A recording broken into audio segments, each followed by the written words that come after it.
debate, pessoal, nós estamos contando com a presença do Ramon Almeida, que é o presidente da União Estadual dos Estudantes de Minas Gerais, a presença da Kátia Melina, que ela é diretora do Diretório Central dos Estudantes, e a participação aqui do Adilson dos Santos, que é o pró-reitor de graduação da UFOP. A nossa rodada de debate, galera, ela vai se dar inicialmente, né, com a participação do Ramon Almeida, que ele vai apresentar aqui, né, hoje o nosso debate ele gira em torno da questão do desafio que a pandemia do coronavírus nos impõe nesse momento, né, e aí qual será o papel da universidade nesses desafios impostos pela questão do coronavírus. Também vamos debater a questão da assistência estudantil e a questão sobre as aulas remotas.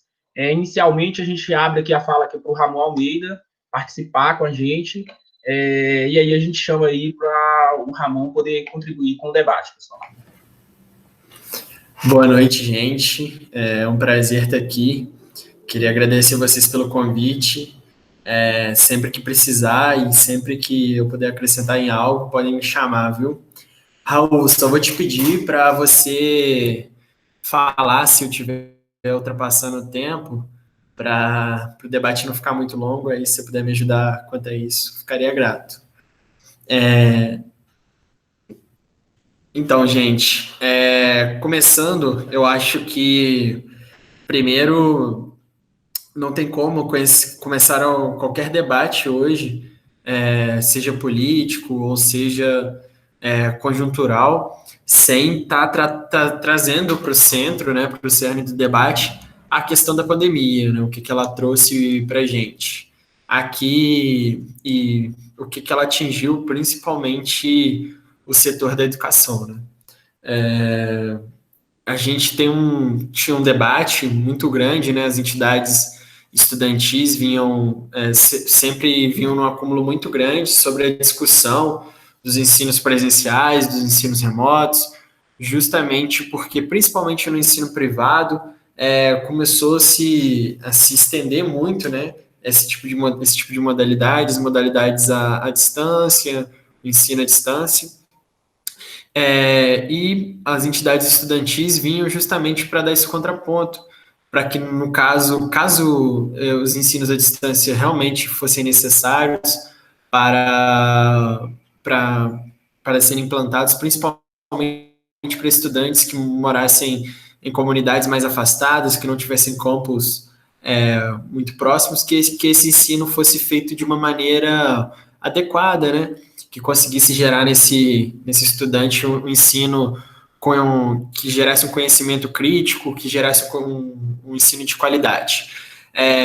Isso era uma porcentagem muito, muito reduzida, principalmente das universidades públicas, mas já uma parcela considerável das universidades privadas já vinham adotando esse tipo de ensino, e que com a chegada da pandemia virou a realidade de basicamente todo o conjunto, né, dos nossos estudantes, né, dos estudantes de ensino superior no nosso país.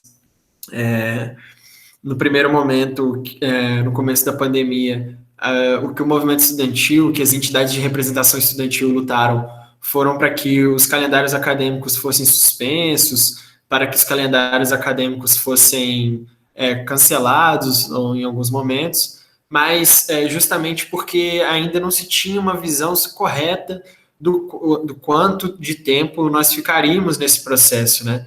De quanto tempo duraria essa pandemia. Tinha muita gente que apostava numa volta rápida ou numa volta muito, muito tranquila, mas com o passar do tempo a gente viu que não seria tão tranquilo assim, né? Que não seria semanas, não seria 1, 2 meses, mas que a gente pode ficar nessa situação até o restante do ano, até um período do próximo ano. Então, a partir disso, começou um debate forte de como a gente faria essa volta às aulas, né? Como que a gente traria isso para o centro do debate. E uma das principais questões foi como que a gente permitiria e ajudaria os estudantes a ter essa volta, né, às aulas, mesmo no ensino remoto. O primeiro ponto deles é a dificuldade que muitos estudantes têm com a questão da defasagem dos seus aparatos tecnológicos. Muitos estudantes têm celulares ou não têm computadores que são adequados para esse tipo de modalidades à distância. Então, é necessário que a gente se debruce para estar construindo políticas públicas em cima disso, né? Em algumas universidades, principalmente as universidades dos grandes centros, tem clara capacidade de estar fornecendo esses aparatos tecnológicos para esses estudantes, mas a gente tem que ficar sempre atento para que, caso essas universidades não consigam estar oferecendo, para que a gente, enquanto movimento estudantil, também se mobilize e se organize para estar ajudando esses estudantes a terem acesso. Estou falando isso, gente, não é para que a gente substitua o papel das reitorias perante as políticas de permanência estudantil, mas a gente sabe que fica muito apertado para as reitorias, para as direções de institutos, manter as políticas de permanência estudantil com um orçamento tão apertado como a gente vem tendo no nosso país desde 2016, no caso das universidades federais, e desde o começo do governo Zema, né, no caso das universidades estaduais. Então, às vezes é um malabarismo para manter as dependências, para manter a estrutura funcionando, para manter essas bolsas de permanência. Então, a gente sabe que o que o governo federal repassa não é o suficiente. Por isso que a gente começou a pensar e se debruçar em algumas alternativas para justamente ajudar esses estudantes a conseguirem acompanhar suas aulas, para que não ficassem mais prejudicados durante o ano, com o seu calendário acadêmico e etc. O que nós da União Estadual de Estudantes estamos fazendo?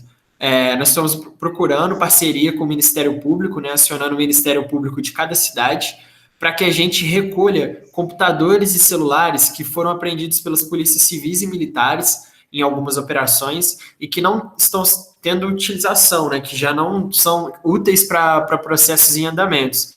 Esses aparatos tecnológicos, então, eles seriam destruídos. O que a gente está fazendo é tentando reverter para que isso seja doado para os estudantes que não têm esse acesso a esses instrumentos de tecnologia, para que eles tenham um primeiro passo, que seria criar essa condição para estar acompanhando essas aulas.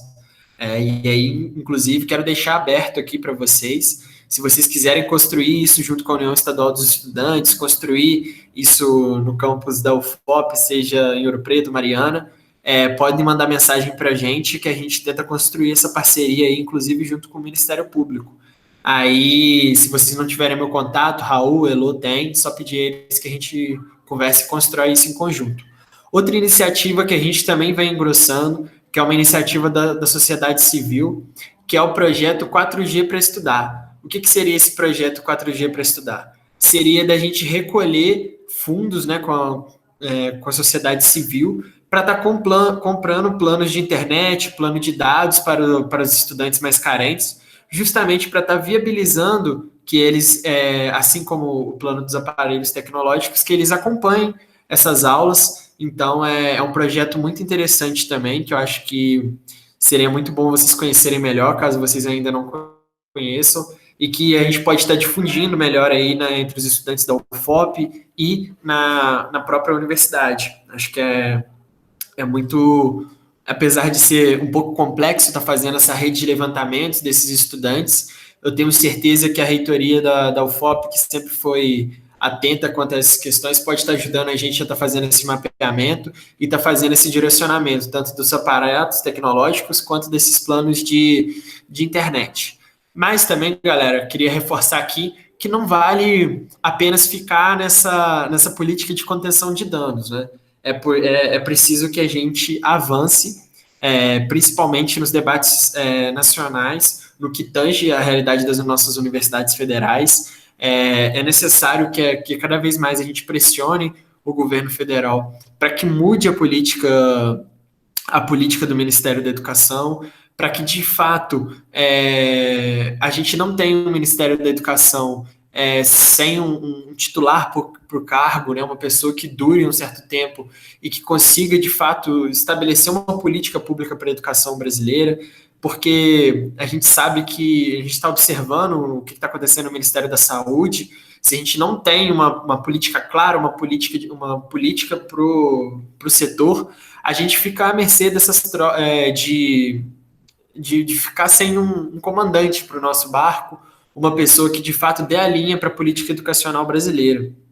É claro que aqui, gente, não vou falar que estava ótimo o Weintraub, que a gente tinha que ter feito a manutenção dele. Pelo contrário, a gente lutou para que esse ministro fosse retirado. Foi um ministro que utilizava o MEC como palanque eleitoral, como palanque de falas conservadoras, de falas neofascistas, justamente porque ele sabia que para ficar naquele espaço ele não tinha que fazer políticas públicas de educação, políticas educacionais, mas sim deveria agradar a ala ideológica do governo, né? Então, infelizmente, a gente viu muitas bizarrices durante esse período.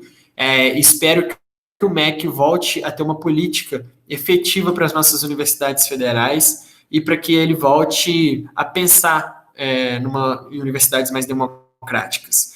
E aí, também, quando a gente cita as nossas universidades, não dá para a gente deixar de estar citando o Ministério da Ciência e Tecnologia, que é um ministério também que dialoga fortemente com as nossas universidades. Há muito tempo, alguns anos, a gente está vendo um CNPq muito enfraquecido, e isso impacta diretamente na comunidade acadêmica, impacta nas cidades que as nossas universidades federais estão estabelecidas, e isso causa um grande dano para o desenvolvimento da ciência, para o desenvolvimento de pesquisa e de extensão das nossas universidades com a sociedade local. E quando eu cito sociedade local, a gente pode citar aqui o que os cortes da educação, que os cortes no CNPq, eles também impactam na economia local, na economia da cidade, né?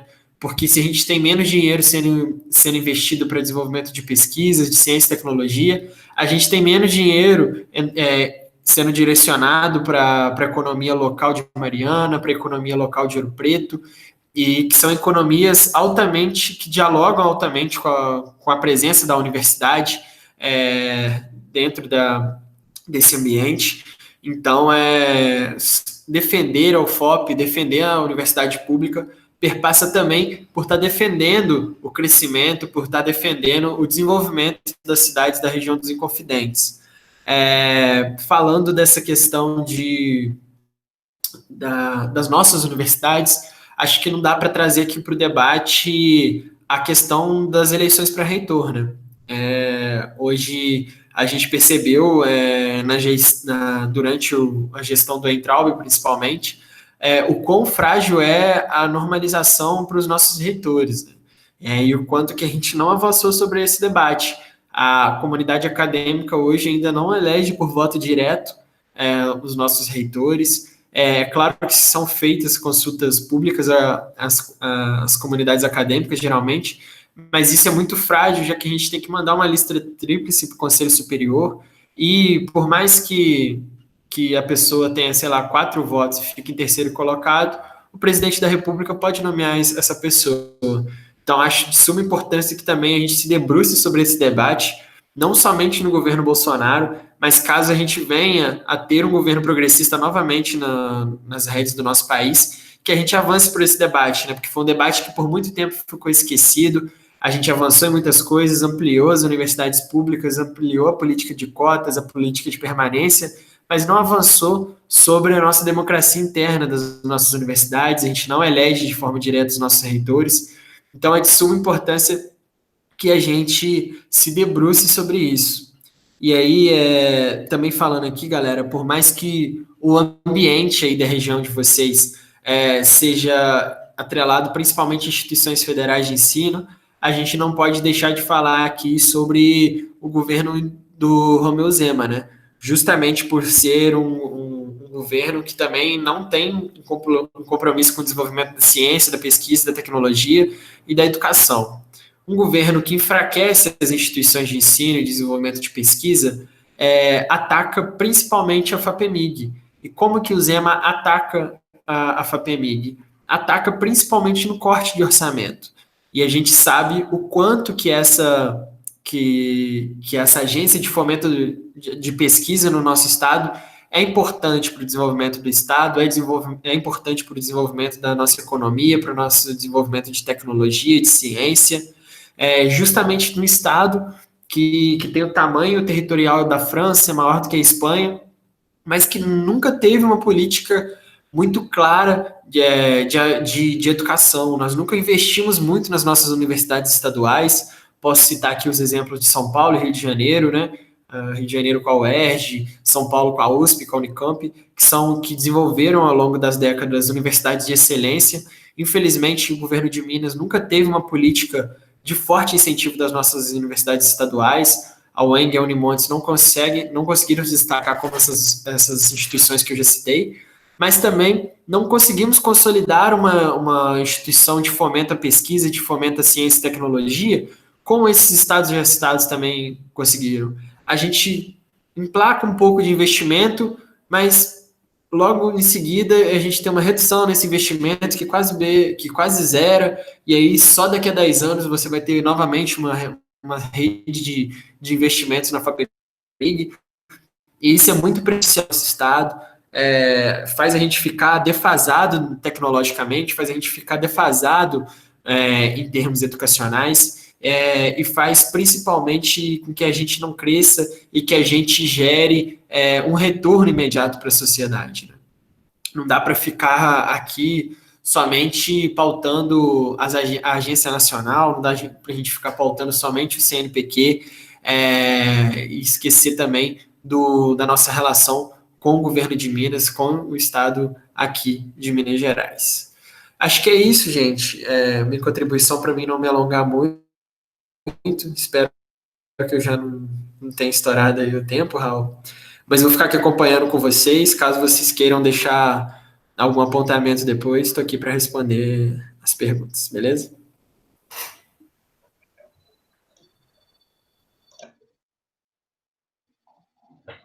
Valeu, Ramon.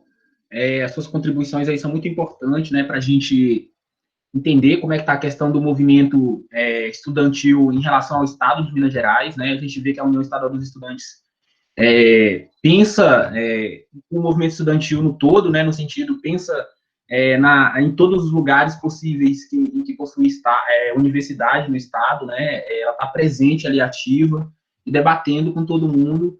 E agradeço também por esse momento aqui da gente poder estar debatendo, né? De você poder estar apresentando a questão da União Estadual dos Estudantes aqui para a galera da UFOP. Bom, pessoal, agora no primeiro bloco a gente teve, né, a apresentação do Ramon, que é presidente da União Estadual dos Estudantes de Minas Gerais. Ele teve aqui apresentando, né, essa questão da conjuntura, mas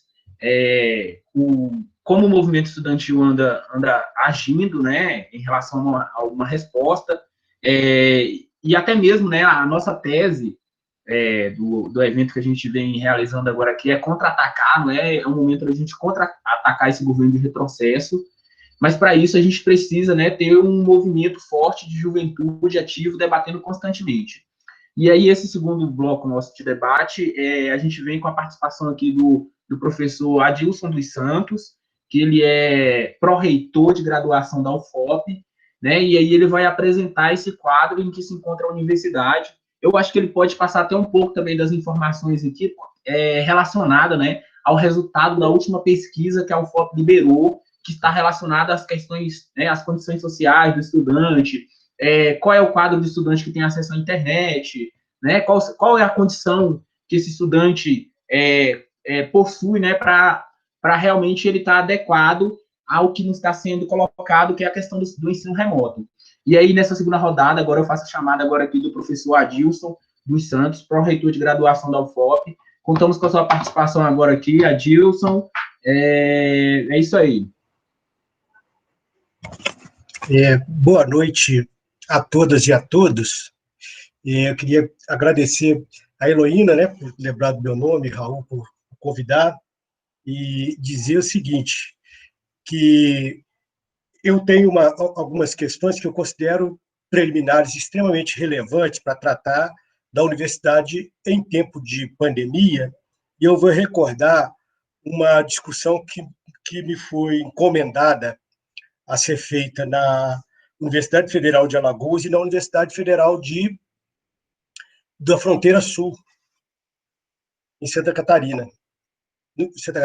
Santa Catarina. E o que eu organizei uma fala à época, procurando responder a 10 perguntas. Por quê? A preocupação principal que eu avalio que devemos ter ao abordar a situação da universidade numa conjuntura de pandemia passa exatamente por preocupações que remontam à realidade do ensino superior brasileiro e da própria estrutura da sociedade brasileira. Aí as perguntas que eu organizei à época foram as seguintes: por que são necessárias políticas de inclusão no Brasil? Porque o país é um país desigual, dividido cujas realidades são muito distintas. Há segmentos da sociedade brasileira que, se não for protegido por determinados tipos de políticas sociais, por certo, não sobreviverá. Vide a ajuda emergencial que estamos vivenciando agora, qual a porcentagem da população brasileira que tem aportado esse recurso. Então, esse é um dado extremamente relevante que precisa ser pensado. E por que é necessário promover a inclusão e tal? Por isso, porque a desigualdade ela é gritante, ela é extravagante. E aí a gente pensando na realidade do ensino superior brasileiro, ela se reflete no ensino superior brasileiro. As nossas instituições não são alheias ao que ocorre na sociedade como um todo. A nossa instituição ela reproduz e também legitima parte dessas desigualdades que opera no nível externo a elas.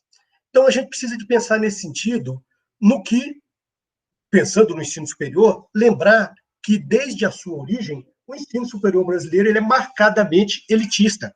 A própria forma como se deu o surgimento do ensino superior no Brasil, comparado com outros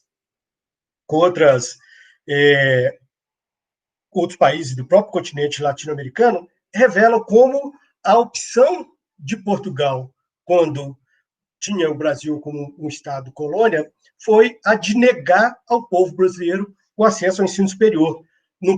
Eles precisou de passar mais de 300 anos da presença dos portugueses no Brasil para que, de fato, o ensino superior aqui fosse institucionalizado em 1808. Experiência que é muito diferente, por exemplo, de países da América Latina. Em São Domingos tem uma universidade desde 1538, no México desde 1553, na Colômbia 1666, Equador 1692, Cuba 1728, Chile 1738, nos Estados Unidos 1636, Harvard, Yale 1701, Filadélfia 1755. Então vejam que a natureza elitista do ensino superior vai interferir fortemente nas preocupações que devem orientar nossas atitudes, nossos comportamentos institucionais numa conjuntura de pandemia como a que vivemos agora. Então, isso é fundamental, porque quem são os sujeitos que potencialmente ficariam à margem, mais uma vez, do processo excludente que caracteriza o nosso ensino superior brasileiro? São aqueles grupos que, muito recentemente, o Brasil optou por admiti-los na universidade. São sujeitos das políticas inclusivas nesse curto espaço de projeto democrático que nós experimentamos no Brasil. O advento das políticas inclusivas no ensino superior brasileiro remontam o século XXI. É algo muito novo, algo muito recente no ensino superior brasileiro. Então, nós precisamos de pensar a conjuntura da pandemia a partir desse cenário no qual nós estamos inseridos e imersos. Então, é nesse sentido, à luz dessa conjuntura, que nós, da Universidade Federal de Ouro Preto, do ponto de vista da gestão, temos pensado a forma como vir a adotar alguma alternativa. Concordamos com Ramon quando diz na sua fala inicial que num primeiro momento, a decisão que as instituições tinham que tomar, diante das informações que tínhamos relacionadas à situação da pandemia, não eram outras senão suspender as atividades imediatamente, porque nós tínhamos que combater, evitar que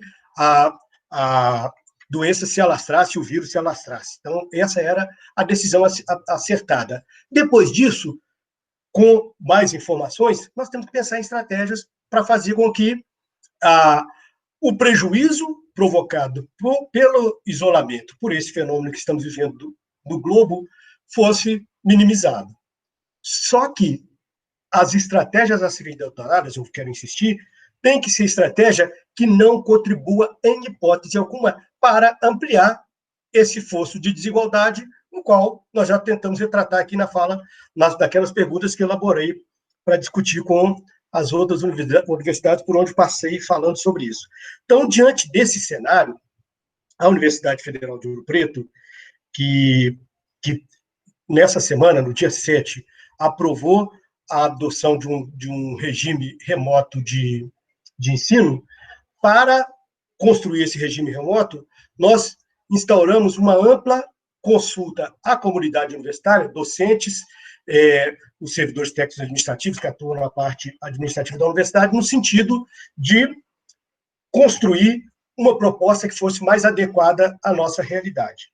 E, paralelamente, Raul pede que eu mencione a pesquisa que nós realizamos sobre a situação dos estudantes da instituição, que é a preocupação. Se nós temos a preocupação em não deixar ninguém para trás, nós precisamos saber quem são esses e como essas pessoas estão. Então, diante disso, foi constituído um grupo de trabalho aqui na universidade, composto por representantes da Pró-Reitoria de Assuntos Comunitários Estudantis, da Pró-Reitoria de Graduação, do Núcleo de Educação Inclusiva, que trata com as pessoas com deficiência, da inclusão educacional das pessoas com deficiência, do Núcleo de Avaliação Institucional, que é um órgão que domina as técnicas de pesquisas e estatísticas, e outros setores pertinentes elaboraram um questionário, não preocupado exclusivamente com se o estudante dispunha ou não de recursos de acessibilidade para prosseguir estudos na hipótese de ensino remoto, mas também para saber como ele estava e quais são, por exemplo, as condições ambientais da sua casa. Se ele teria um espaço na sua casa em que ele pudesse ter a condição adequada de desenvolver uma atividade acadêmica. Então, foi com essa característica que foi feita essa pesquisa. Nós, da UFOP, aliás, eu esqueci de mencionar, tivemos a presença destacável, com muita ênfase, destacável mesmo, com muita ênfase, do segmento estudantil. O DCE, da Universidade Federal de Ouro Preto, deu uma aula para gestores, docentes, técnicos administrativos e comunidade em geral, da forma como se envolveu nesse debate, nessas discussões. Foi, de fato, aquele segmento que lá atrás nós reconhecemos como um segmento que, de fato, cumpre um papel social fundamental. Teve a crítica no momento certo, a contribuição no momento certo, e até o momento em que a proposta foi de período letivo especial foi aprovada no Conselho de Ensino, Pesquisa e Extensão, o DCE registrou a sua posição madura, responsável e comprometida com exatamente esses segmentos que nós receamos que sejam segmentos penalizados por uma eventual adoção de um regime que venha contribuir para a sua exclusão. Então, isso é muito importante. Então, nessa consulta que foi feita aos alunos, eu tive a oportunidade de coordenar parte dos trabalhos. Nós conseguimos alcançar, na primeira etapa de aplicação do questionário, 68,3% dos estudantes, de um universo de 11.252. Alcançamos 68%.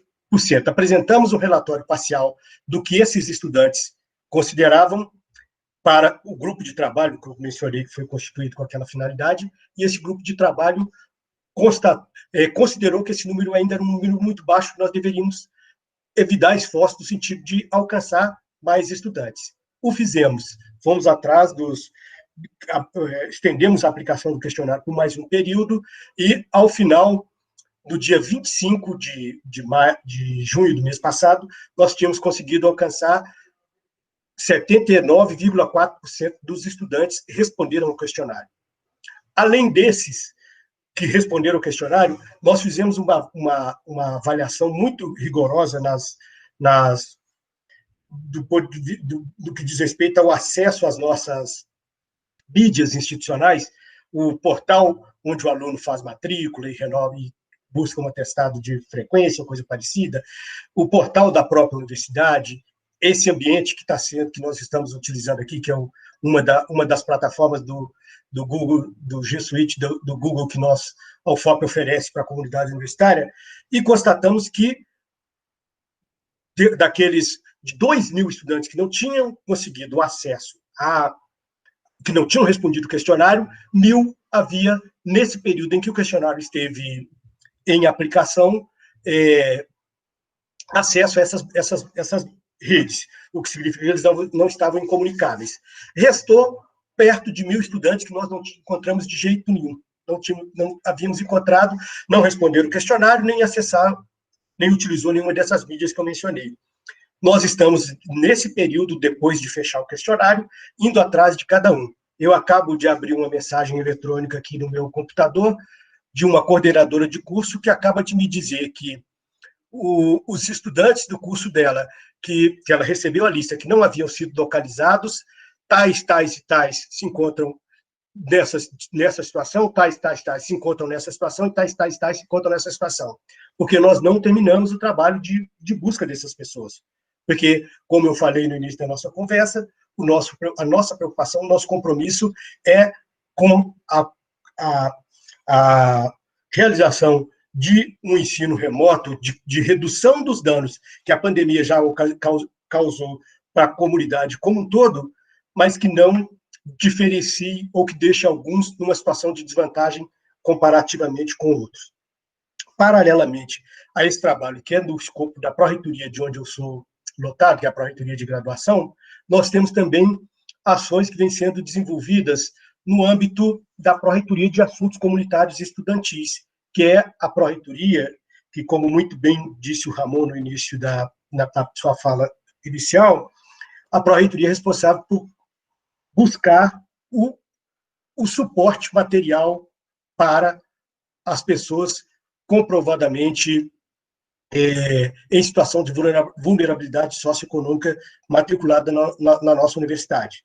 Então, o que a praça está fazendo? Antes de falar o que está sendo feito, é preciso dizer que, concordando plenamente com o Ramon, e fazendo uma breve propaganda, né? Pode fazer uma breve propaganda? O Ramon mencionou que ao longo dos anos, especificamente a partir de 2016, vem reduzindo o aporte de recurso financeiro para a assistência estudantil. Eu consigo comprovar isso para vocês nesse livro que eu acabo de publicar, em que tem a tabela mostrando a evolução do recurso de assistência estudantil no período compreendido entre 2012, que é antes da aprovação da lei de cotas, até 2018, eu tenho esses dados aqui. E o que se observa é exatamente isso. O volume de recurso que foi crescente entre 2012 e 2015, 2016 ele começa a sofrer uma queda extraordinária. Então, o recurso financeiro que as instituições dispunham para promover assistência estudantil antes da pandemia já era insuficiente para dar conta da inclusão daqueles que ontem estavam fora da universidade. Hoje nós recrutamos, através da lei de cotas, pelo menos 25% das vagas oferecidas semestralmente para pessoas hipossuficientes economicamente falando. E essas pessoas já não estavam amparadas no guarda-chuva de cobertura da ação dos recursos do PNAES, que são destinados para esse fim. Então, isso nos deixa um tanto quanto preocupados, né, porque é preciso buscar aporte. Então, o que esse relatório, que inclusive o relatório sobre a pesquisa dos estudantes, está disponível na página da Universidade Federal de Ouro Preto, se vocês quiserem ter acesso às informações relativas ao que esses estudantes disseram, encontram-se lá. Nós identificamos 14% de estudantes que disseram que teriam dificuldades de acompanhar as atividades acadêmicas de forma remota, e temos aqueles estudantes que não acessaram os recursos que são os estudantes, que não acessaram o questionário, que dentre eles podem ter aqueles que foi por pura abstenção, que optou por não responder, mas podemos ter pessoas, inclusive, que estão ilhadas tecnologicamente falando e não tiveram condições de se acessar, de serem acessadas. Essas pessoas, nós não desistimos de ir atrás delas, e o compromisso que nós assumimos enquanto gestão da universidade é ir atrás de cada um e cada uma, assim como a coordenadora do curso me mandou o relatório agora aqui. Então, isso é muito importante que a gente considere essa dimensão. Além da ação, assim como o Ramon mencionou, essa ação com o Ministério Público de tentar conseguir o suporte, nós também reconhecemos, Ramon, Raul e demais que estão na audiência, que nós não podemos negar ou desobrigar o Estado brasileiro, através do Ministério da Educação, do seu compromisso com a garantia das condições materiais objetivas para que essas pessoas prossigam os seus estudos nesse tempo de pandemia. Então, nós estamos fazendo gestões junto ao Ministério da Educação e também até na relação com a iniciativa privada. Aqui na universidade, a Pró-Reitoria de Assuntos Comunitários e Estudantis está em entendimento com a a Companhia Vale, no sentido da companhia também fazer a doação de equipamentos. Sabemos que na semana passada o Ministério da Educação lançou, através do Educação e Ciência e Tecnologias, né, o correspondente a Ciência e Tecnologias, um programa de suporte de internet, pacote de internet para os estudantes. Então, nós estamos nessa toada. A UFOP está editando, e deverá publicar ainda na semana que vem, um edital de inclusão digital para que aquelas pessoas sem condições de acesso, por recurso ou por falta de não ter o pacote, ou não ter equipamento, vai fazer a solicitação a partir desse programa. Ele ainda não foi publicado, por isso que eu não tenho detalhe. Então, de forma muito breve, que eu combinei com o Raul, que nessa primeira intervenção eu falaria em 15 minutos, eu paro por aqui e me coloco à disposição para a gente continuar dialogando e tentando esclarecer alguma dúvida de vocês mais adiante. Muito obrigado por enquanto. Vamos continuar a conversa. Valeu, valeu aí, professor Adilson, que é o nosso reitor adjunto, pró-reitor adjunto de graduação. A gente que agradece pela sua participação. Nós estamos esperando aqui, a gente tem uma última apresentação dessa rodada de 3 pessoas aqui, da Kátia Lenina, e ela é diretora do Diretório Central dos Estudantes, e logo depois, né, a gente abre uma rodada de perguntas, ou se alguém quiser apresentar, né, alguma coisa aí de 3 minutos, e aí fica aberto logo depois da fala da Kátia, né. A gente agradece aí pela sua participação, né, por poder contribuir com o debate, né. Aqui para dar uma complementada aqui, pessoal, sobre o que o professor Adilson passou, né, sobre a questão da pesquisa da UFOP. O Fábio Rocha acabou colocando aqui no chat, se vocês quiserem dar uma olhada logo depois, a questão da pesquisa da UFOP, né, que conseguiu atingir cerca de quase 9 mil estudantes, ficando uma margem de cerca, aí, que nem o professor chegou a falar, entre que transita entre os 20% e os 15%, né, de estudantes que não conseguiu ter acesso, que restou, né, a dúvida para entender qual é a situação que esse estudante se encontra, mas como ele deixou claro aí, que está correndo atrás, e aí no link aí que o Fábio Rocha deixou, vocês conseguem ter acesso ao restante mais desse conteúdo. E a gente aqui inicia a terceira rodada, né, com a apresentação da Kátia Lenina, que é a diretora do Diretório Central dos Estudantes, e aí a gente já deixa aberto aqui para essa contribuição, Kátia. Boa noite, gente, tudo bem? Então, eu me chamo Kátia Lenina, como o Raul falou, e eu faço parte do eixo de assistência estudantil no DCE, né, e represento a JS, e sou membro do COPAI também, sou representante do COPAI, representante do Campus Ouro Preto no COPAI, que é o Comitê de Permanência da Assistência Estudantil. E aí, muito do que eu ia falar, o Ramon e o Adilson acabaram já falando, né, em relação a esse panorama estadual e dessa questão mais geral da UFOP, e o Adilson entrou muito no assunto do PLE, né, do período letivo especial, mas tem algumas coisas que eu gostaria de abordar, que assim, como visão dos estudantes, né, o que mudou, né, em relação ao que estava acontecendo na UFOP, antes da pandemia, e como que a pandemia afetou, né, o desenvolvimento e as nossas lutas, né, enquanto movimento estudantil na UFOP.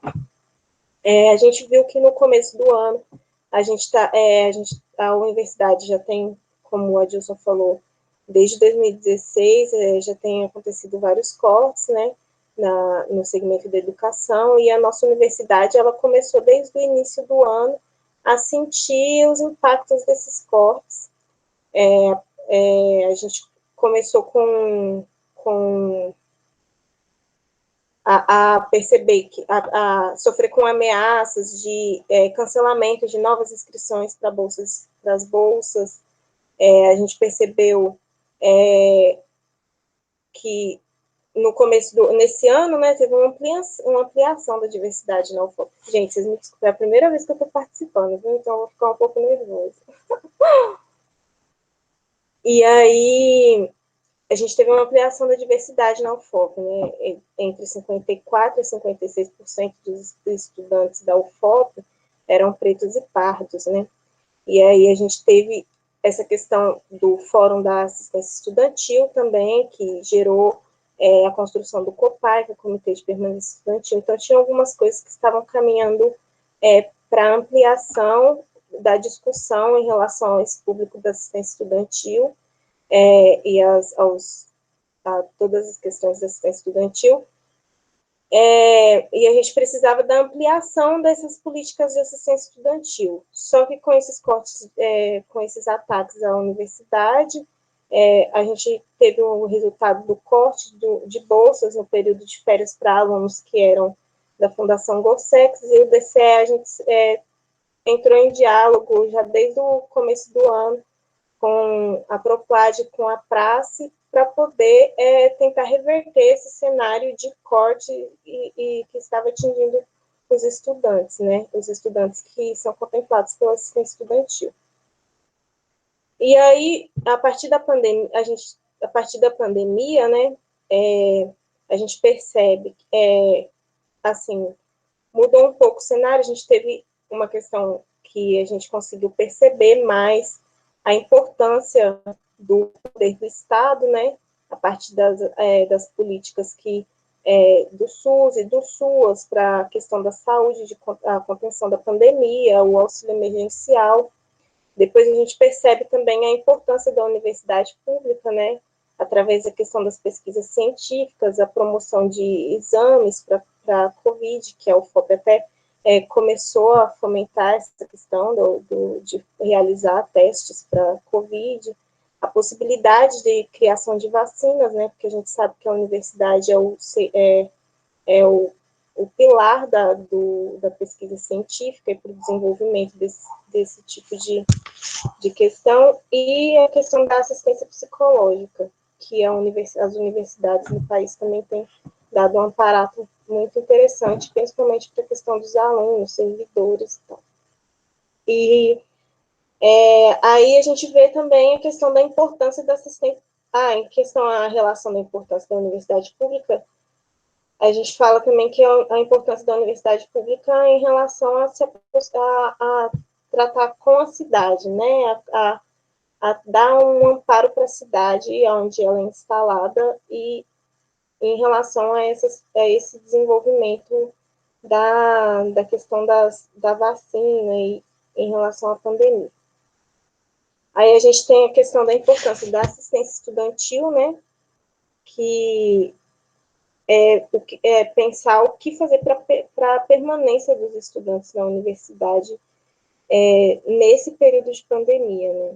A gente teve conquistas na UFOP, que a gente considera, eu não sei se a gente pode considerar conquistas ou se é justamente obrigações, né, mas que a gente, como DCE, sempre esteve lá tentando fazer com que essas coisas continuassem, que é a questão de manter as bolsas permanência, não que a UFOP tivesse pensado em algum momento em cortar as bolsas permanência, mas como já tinha acontecido no começo do ano, algumas bolsas serem cortadas e a gente não conseguiu que os estudantes recebessem o retroativo dessas bolsas por conta desse corte no PNAES.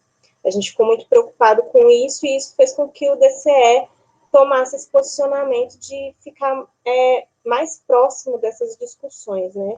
De como se daria isso na questão da assistência estudantil. E aí a gente teve essa questão da conquista das bolsas de alimentação, né? Porque a gente sabe que a gente tem um público muito grande de alunos que são contemplados pelo auxílio alimentação na UFOP, que é o acesso ao RU, e gratuito, ou metade, porque na UFOP ou os estudantes, quase ninguém paga R$6 no RU, ou paga 3 ou não paga, e aí a gente, no período de pandemia, teve essa preocupação de conseguir essa bolsa alimentação, né, porque muitas pessoas não iriam para mesmo as que iriam para suas casas, né, muitas não têm esse amparo familiar, mas tinham também as pessoas que permaneceriam em Ouro Preto e tentar minimizar esse impacto, né, da pandemia. E aí a gente teve, como o Adilson falou, a gente teve a aprovação do PLE, do período letivo especial, agora no dia 7, né, e as discussões desse PLE estão acontecendo desde o final de maio. Aí a Prograde lançou esse questionário, teve o relatório com alguns dados interessantes, que eu vou até citar esses dados aqui, daqui a pouco. Alguns dados interessantes que mostram um pouco desse público, o que está acontecendo na UFOP, né? Quem são essas pessoas, e são dados que norteiam a gente de quais são as políticas ou quais são as nossas lutas que podem nortear, podem nos ajudar nisso. E também em relação à aprovação do PLE, que é uma coisa interessante que eu acho que também é importante citar, como o Adilson falou, da participação do DCE, é a questão da escrita da minuta com a participação ampliada dos estudantes, né, que foi aprovado no CEDEB, um dia anterior à aprovação do PLE, a gente aprovou essa minuta com a participação ampliada dos estudantes. O CEDEB é o Conselho de Entidades de Base, onde a gente tem a participação dos centros acadêmicos, né, que estão em contato mais direto. Cada centro acadêmico fez sua assembleia com seu curso, e aí a gente construiu essa minuta baseado nas conversas com esses centros acadêmicos, né. E essa minuta foi lida no CEP, né, que aprovou o PLE, que fala sobre onde a gente aborda todas essas questões, a nossa preocupação com esse público da assistência estudantil. Aí, assim, em relação ao PLE, o que a gente pensa como problemas ainda a serem, ou problemas, ou questões que a gente ainda tem que discutir, a gente ainda tem que pensar um pouco como que vai se dar esse desenvolvimento, né, por conta do acesso digital, né, o acesso às tecnologias da informação. A gente sabe que o PLL foi aprovado por um período de 8 semanas, né, e cada estudante vai ter direito a fazer 2 disciplinas. O acesso digital, a gente tem que pensar como esse acesso digital vai se dar, né, para esses estudantes que, justamente, que o Adilson disse que a gente viu na pesquisa, né, que o relatório que o Adilson comentou, que não tem acesso à internet. Bom, eu gostaria de falar aqui também que a gente, como DCE, a gente se posiciona sempre contra, né, as formas excludentes de ensino remoto.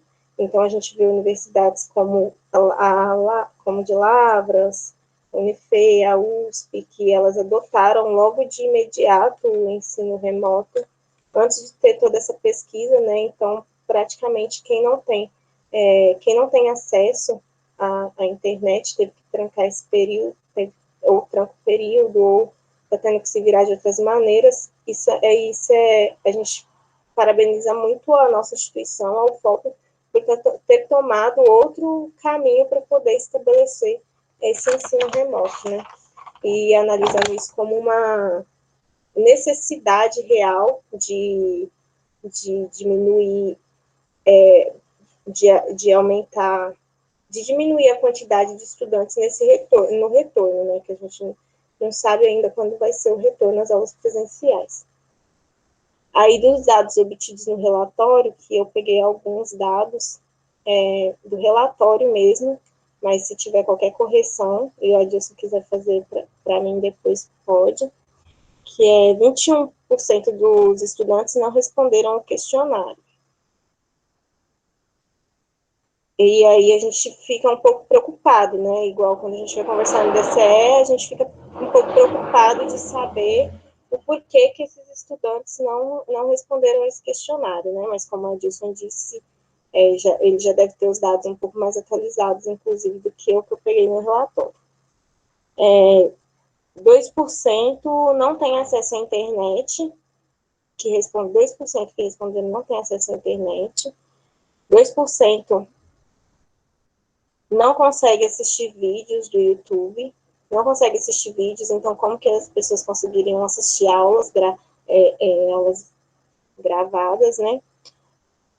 1% não tem aparelhos com acesso à internet, 21% tem um acesso ruim, péssimo, ou não tem acesso à internet, que é um total de 1.900 alunos, aproximadamente, que tem um acesso ruim, péssimo, ou não tem acesso à internet. E 12,3% dos estudantes têm um impacto emocional, está sentindo impacto emocional na quarentena. Esses são dados, assim, que eu vejo como os mais importantes, assim, da gente analisar e da gente pensar, né? Para poder, inclusive, pensar quais são os desafios, né? Da gente como movimento estudantil. Aí eu anotei, assim, algumas questões, alguns desafios, assim, coisas que eu vejo como desafio para nós, como movimento estudantil e como corpo que compõe a universidade pública, que é como manter a relação da universidade com a cidade, né? Que a gente sempre vem batendo nessa tecla de como manter essa relação da universidade com a cidade. A gente teve a questão do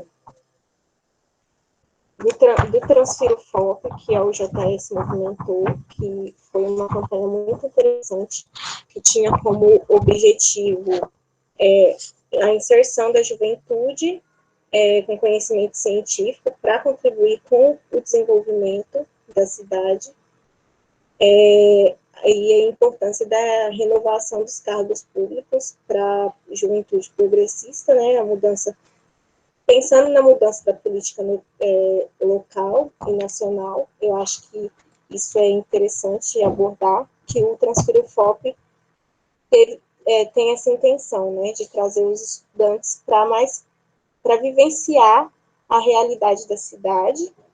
Também teve uma questão que eu achei interessante em relação a esse papel da universidade em relação à cidade, essa responsabilidade social e essa participação e essa questão de se aproximar da cidade, a Conferência da Cidade que aconteceu em março, em Ouro Preto, e que a gente teve um grande público de estudantes participando da Conferência da Cidade, e isso mudou completamente, assim, o nível da discussão em relação à revisão do plano diretor de Ouro Preto, entendendo que o público estudantil é um público que vivencia essa cidade, que de uma maneira ou de outra vivencia essa cidade, e que tem conhecimento técnico e científico para poder contribuir com a revisão desse plano diretor. Aí, outro desafio que eu anotei aqui é o que fazer como movimento estudantil nesse período de pandemia, no sentido de garantir as bolsas até o final dessa pandemia, porque a gente está vendo, por exemplo, que a Bolsa Alimentação ela está sendo aprovada por mês, ela não está, a gente não tem a garantia de que essas bolsas vão continuar até o fim da pandemia. A gente, todo mês, tem a reunião da comissão da pandemia na universidade, onde tem que discutir e aprovar essa bolsa para o próximo mês. Como garantir a inclusão digital e o acesso às ferramentas do PLE dos estudantes da UFOP. Aí tem a questão que a gente viu que está tendo a discussão de um edital de inclusão, que está pensando na questão de disponibilizar o aluguel e empréstimo de notebooks e o pagamento de bolsas internet. Eu não sei se esse seria o nome, mas basicamente é isso. Mas aí a gente vê também que quando a gente analisa os dados do relatório, a gente vê que 0,6% das pessoas que disseram que não têm acesso à internet disseram que não tem, que a questão é a indisponibilidade do serviço na região onde a pessoa mora. Então, a gente tem que pensar como que se daria, né, esse edital de inclusão para essas pessoas onde não tem internet na localidade que a pessoa mora, né? Como que se daria isso? Porque tem lugares onde não chega o serviço de internet, realmente. E aí, deixa eu pensar. É isso. E esse edital de inclusão, ele vai ser, ele ainda está em construção. A gente não tem ele finalizado para poder dizer o que vai acontecer, mas a gente sabe que dia 14, no COPAI, a gente vai discutir ele mais amplamente, né? No Comitê de Permanência da Assistência Estudantil, onde a gente vai poder acrescentar algumas preocupações e algumas questões em relação a esse edital de inclusão que a praça está fazendo. E o que fazer enquanto universidade para garantir a continuidade da diversidade no meio estudantil, né? Porque no começo do ano a gente tinha uma cidade ampla e diversificada, e onde a gente estava avançando na redução, nessa questão da redução de desigualdades, e agora com essa questão do ensino remoto, a gente volta a ver os segmentos de pessoas de pessoas de vulnerabilidade socioeconômica sendo atingidas, né? Principalmente nessas outras universidades que já aprovaram o ensino remoto de cara, sempre sem olhar como que nós, como diretório, podemos nos posicionar como nós, como universidade, podemos nos posicionar perante a isso. E também pensar em relação como ocorrerá o retorno às atividades, né? Que a gente ainda não sabe quando que vai voltar às atividades, mas que a gente tem que construir estratégias aí para esse retorno ser um retorno mais agradável, né? E é isso, assim, minha contribuição. Obrigada.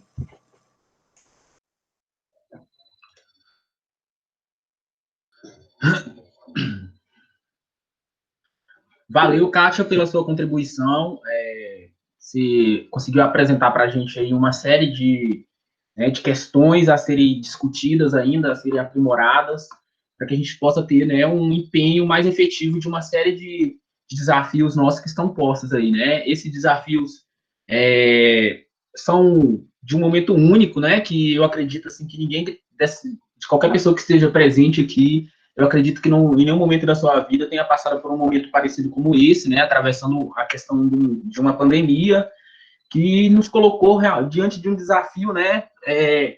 Que se não fossem os mecanismos, os meios de informação via internet, né? Eu acredito que nós poderíamos estar numa situação pior, mas graças a essas ferramentas aqui, a gente tem que usar bastante delas para a gente poder ter um diálogo e para futuramente, logo pós-pandemia, né, a gente possa se encontrar, né, possa se conhecer mais profundamente, ou até mesmo ter futuros debates, né, presenciais ali com uma presença de todos, né, e um debate mais aprofundado ainda. Bom, pessoal, finalizando aqui, né, a terceira rodada de debate, né, que a gente teve a participação aí do Ramon, né, do professor Adilson Santos, e, por último, agora a Kátia. E aí, como eu falei no início, a gente abre para uma segunda rodada, que é para perguntas, ou então, se você quiser fazer sua fala também. Inicialmente aqui a gente tem a Maria Clara, o Fábio Rocha e também, né, a gente está com a presença aí da Lona Ramalho, que é a presidente estadual da UJS Minas Gerais, e ela vai fazer logo uma fala também contribuindo aí. Mas, inicialmente, que a gente abre e fala para Clara, né, a gente coloca em torno aí de 5 minutos para você poder fazer uma pergunta ou fazer sua apresentação, sua fala. É isso, Clara, vamos lá.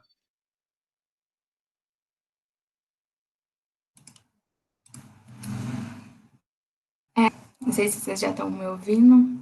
Eu sou a Maria Clara, eu entrei no DCE pela UJS também, e eu entrei na área de assuntos acadêmicos, então eu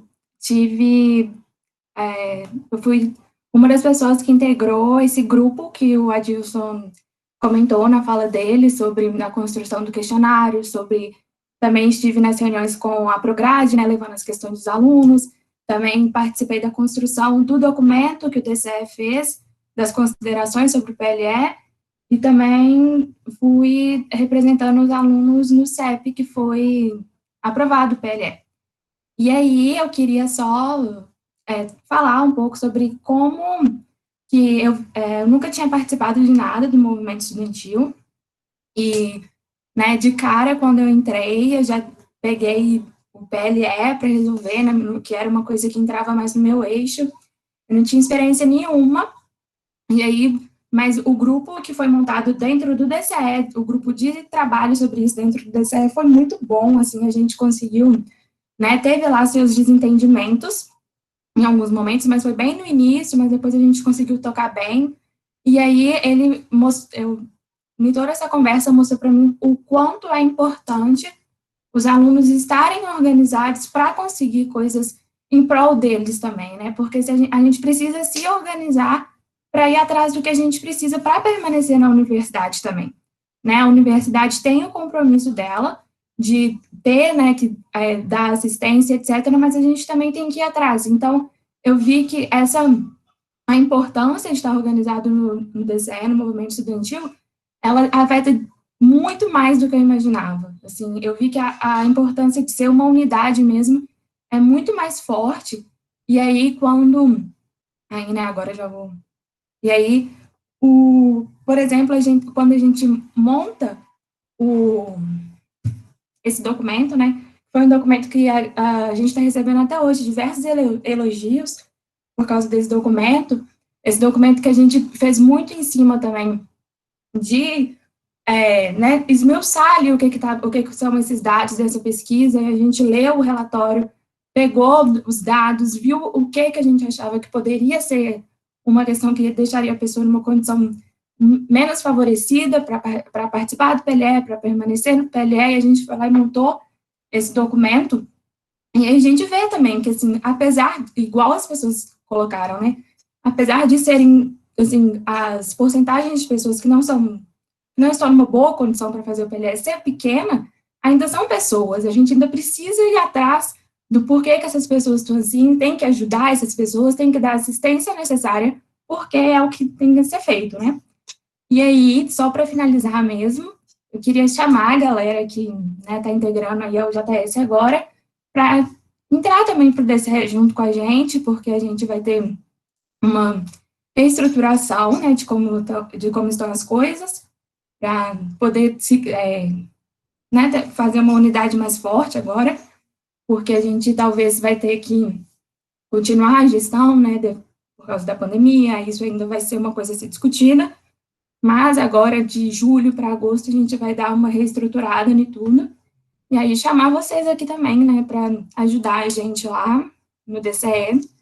E toda ajuda vai ser muito bem-vinda. Era isso mesmo que eu queria dizer. Obrigada. Valeu, Maria Clara. Nós aqui agradecemos aqui a sua contribuição. Só lembrando aí, reforçando um pouco do que a Maria Clara falou, pessoal, ela convidou aqui para fazer parte, né, compor o JS, que é essa organização de juventude, né, que já tem mais de 30 anos de história, de atuação, né, no movimento estudantil, que tem forte participação na contribuição da nossa luta, que possibilitou, né, concretizar uma série de coisas que possibilitou a Universidade Brasileira ter um número maior, né, de estudantes oriundos da escola pública, né? Hoje as universidades federais, né, as universidades públicas, cerca de mais de 50% dos estudantes são oriundos de escolas públicas, né? E isso demonstrou realmente a universidade tomando um caráter de educação universal, né? Com a universidade abrindo as suas portas para o filho do trabalhador, né? Para o filho de pessoas comuns também, acabando, né, de tomar aquele caráter total de uma universidade, né, elitizada, pertencendo apenas a um segmento da sociedade. E aí, pessoal, eu queria só pedir um pouco de licença aqui, porque logo depois aqui era a fala do Fábio Rocha, aí a Luana Ramalho, né, que é a presidente estadual da UJS Minas Gerais, ela pediu para dar uma pequena contribuição, e aí logo depois, porque ela está no intervalo ali entre outra atividade, ela vai dar uma falinha rápida aqui, dar uma cumprimentação, e logo depois a gente tem a fala do Fábio Rocha. Vamos lá, Luana. Gente, desculpa, né? Já chego sendo odiada aqui furando fila, né? Mas não poderia deixar de participar aqui. Tá uma loucura, né? Esses congressos todos, a gente abre a geladeira de manhã já tem um link de congresso, né? Porque o JS Minas Gerais é uma JS muito gigante, né? Estou aqui agora participando da mesa do congresso de abertura da UJS BH. Ontem pude também contribuir aí na abertura do encontro aqui da UJS Inconfidentes, né? E não poderia deixar de hoje também passar aqui para fazer uma saudação a essa programação que foi construída, a essa galera que tem contribuído muito para o JS, né, que nesse momento de grande crise tem se reinventado, né, e construído nas redes também a ocupação necessária e para atender os desafios aí da juventude brasileira, do nosso povo brasileiro, né? A UJS de Ouro Preto sempre foi uma UJS ativa, né, que produziu grandes quadros e que deu grandes contribuições para as conquistas e para as lutas que a gente tocou, né? Poderia citar aqui diversos camaradas, mas com certeza esse momento aqui é um momento da gente refletir, debater os desafios que a gente tem tido, né? Não só no Brasil de Bolsonaro, mas também em um estado que tem um governador que é fiel a esse projeto nacional e que tem tratado Minas como uma das suas empresas, né, a serem vendidas, tentando aí privatizar a CEMIG, tentando privatizar a Copasa, que são empresas estratégicas do nosso estado e que tem colocado sobre ataque também, assim como o governo federal, a educação brasileira, né? E a universidade, a educação sempre foi o pilar de debate da UJS, né? Porque é com a educação que se constrói ciência, tecnologia e que com isso se constrói um desenvolvimento necessário para o nosso estado, uma política soberana para o povo mineiro e que vai de contramão aos interesses desses que enxergam a juventude, enxergam os estudantes como um inimigo a ser combatido, né? E somos inimigos porque o nosso projeto é ligado aos direitos do povo, né? Os direitos que essa burguesia que tem ocupado a política, que sempre ocupou a política brasileira, na verdade, não aceita, né? Não aceita o pobre entrando na universidade, não aceita o pobre viajando de avião, não aceita o pobre tendo os direitos básicos, né? Então, a luta que o JS faz incomoda muito aqueles que não entendem que o Brasil como um país desenvolvido, que não querem ver isso e que batem continência para a bandeira dos Estados Unidos, que quer o tempo inteiro adentrar as nossas terras e fazer do nosso país um país escravo dos seus interesses, né? Então eu queria aqui saudar o JS de Ouro Preto, me colocar à disposição para todas as lutas que se fizerem necessário, saudar a galera aí que tem construído esse grandioso DCE, que é o DCE da UFOP, assim como tem construído o movimento secundarista, o movimento nas outras universidades. Então, dizer aí que eu estou à disposição da luta, e é isso, um grande encontro aí para vocês, e muita luta para a gente, porque os desafios do povo mineiro estão só começando, e a UJS vai sair desse processo de pandemia logo, logo, a UJS não, o Brasil, né? E logo, logo a gente vai poder estar realizando esses encontros como a gente sempre fez, abraçando, se conhecendo. Então eu queria deixar aí o meu abraço e as minhas saudações a essa UJS gigante, que é a UJS Inconfidente. Valeu, Raul, pelo tempo aí.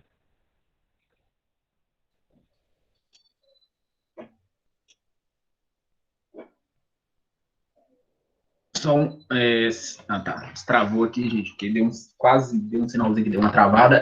Bom, pessoal, queria aqui agradecer a presença e participação aqui da Luana Ramalho, né, que tem uma história aí já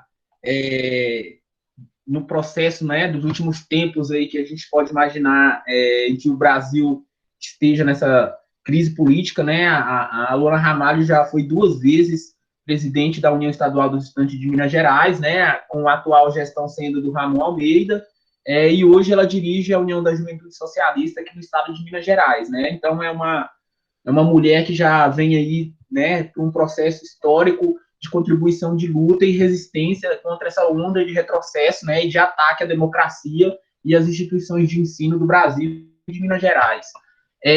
Bom, pessoal, a gente teve aí, né, a contribuição aí nessa segunda rodada da Maria Clara, agora, né, com a Luana Ramalho, e logo agora a gente fica aqui com a contribuição do Fábio Rocha, né, podendo aí apresentar as suas ideias, poder fazer pergunta também para o conjunto de pessoas que fizeram suas apresentações, né, e só lembrando, pessoal, que a UJS é uma organização política de ideias coletivas, né, tudo que a gente pensa, né, ou que outra pessoa pode pensar também, serve como contribuição, né, para a gente poder... É isso que nos torna uma organização de juventude muito grande no Brasil, muito ativa. Nesse momento aqui a gente está, né, com uma transmissão com 15 pessoas, mas pessoas de Ouro Preto, e tem de Ouro Preto, provavelmente deve ter pessoas aqui também que estejam em outros lugares, mas sua maioria de Ouro Preto, estudantes daqui, mas reuniões igual essas estão acontecendo aí por todo o Brasil, né, pelas UJS que se organizam nas suas cidades, nos seus estados. Agora a gente fica com a fala aqui do Fábio Rocha, pessoal. Boa noite a todos aí, a minha fala vai ser bem rápida, mais no sentido de parabenizar a fala de todo mundo aí já, da Kátia, do Adilson, do Raul, que está coordenando a mesa muito bem, de todo mundo que já falou até agora, mais em especial mesmo aí pela excelente coordenação aí que o professor Adilson coordenou aí esse projeto, essa coleta de dados. Isso aí foi extraordinário, assim, 6 anos de universidade aí, não é que eu estou 6 anos num curso só, é o segundo curso, 6 anos de universidade aí, eu acho que eu nunca vi um relatório tão transparente, tão claro, tão participativo assim com a comunidade acadêmica. Eu estou muito feliz mesmo, muito honrado da universidade, estou muito, assim, parabéns mesmo por toda a equipe. Compartilhei isso em rede social, acho que é isso aí mesmo, a universidade tem que ser esse espaço democrático, horizontal, convidar o DCE mesmo, todo mundo tem que participar dessas decisões, e acho que ela cumpriu esse papel muito bem, porque ela coletou dados, analisou com equipe de estatística, com equipe de multidisciplinaridade ali dentro, e falou, como é que a gente vai tomar a decisão agora? Vocês fizeram um tratamento de dado ali que eu fiquei assim, caramba, foi um canal um dia, vocês estavam apresentando os dados, eu fiquei assim, caramba, falei, me senti orgulhoso mesmo de ser aluno da universidade. Falei, é essa universidade que eu sempre sonhei mesmo. E aí, de um modo geral, parabenizar mesmo isso aí, a sua fala, a fala da Maria Clara também, de ter participado do DCE, e, sobretudo, pelo convite aí que ela fez para a gente.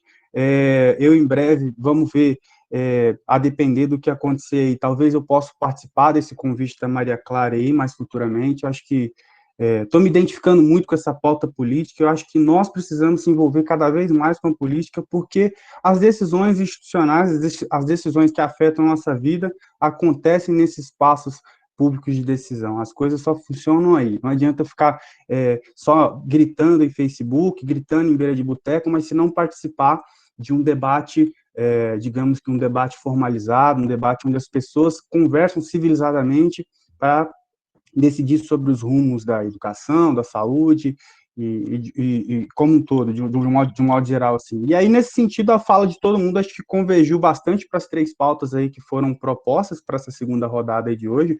Eu me senti bem contemplado, sobretudo a Kátia. A Kátia trouxe muita informação atualizada aí para a gente. Parabenizar a Kátia também por essa participação muito pontual aí no COPAI, atualizando a gente aí dessas informações. E eu acho que é assim que a JS se fortalece mesmo, promovendo esses diálogos frequentemente, convidando mais pessoas para participar, e eu acho que é isso aí. Muito obrigado por esse espaço aí, Raul, e todos vocês.